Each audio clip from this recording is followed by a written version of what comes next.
Ang Palawan, paraisong tunay, likas yaman sa atin ang alay. Sa dagat, bundok at kalangitan, may natatanging kulay at kagandahan.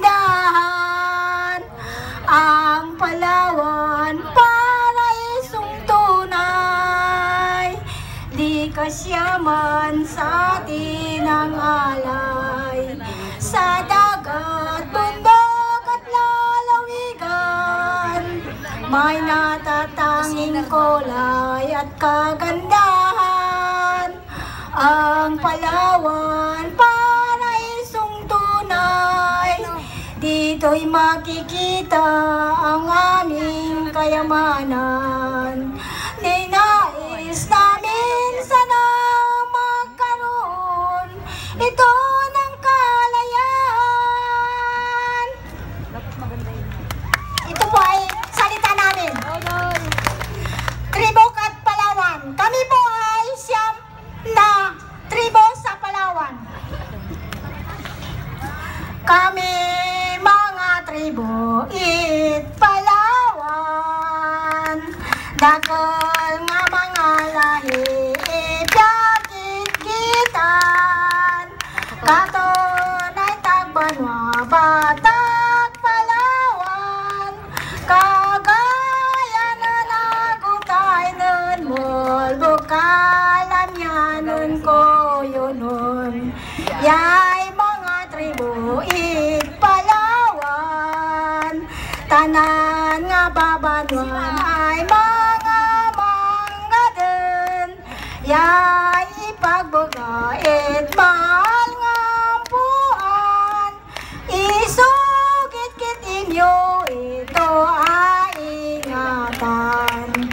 Pagkabot kay tuit mga dayuan, mga tribo kay to ay na mag-ilam, dadakulang kumpanya it mga minaan, plantas yung turismo at Amerikano, tugang at NGP bayo nga proyekto, PCD at Parakat katutubo, destino at sundalo asanay dakupan, pagtibagan ito bayo matayon, mga batas kay tuit atong gobyerno, masyadong mabugat amot pabanwan, tanganit problema nga magkadanasan, pangakatutubo magkataw lumaban, mga batas kay tuit atong gobyerno, masyadong mabugat among babanwan, tanganit problema nga magkadanasan, mga katutubo magkataw lumaban. Isasalaysay ko lang po, ang ibig pong sabihin nito ay maraming mga katutubo sa Palawan na dito ay namumuhay, ngunit nang pinasok ng mga dambuhalang minahan, ang mga katutubo ay nagimbala sa kanilang pamumuhay. Nandito po yung NGP, nandito po rin po yung turismo.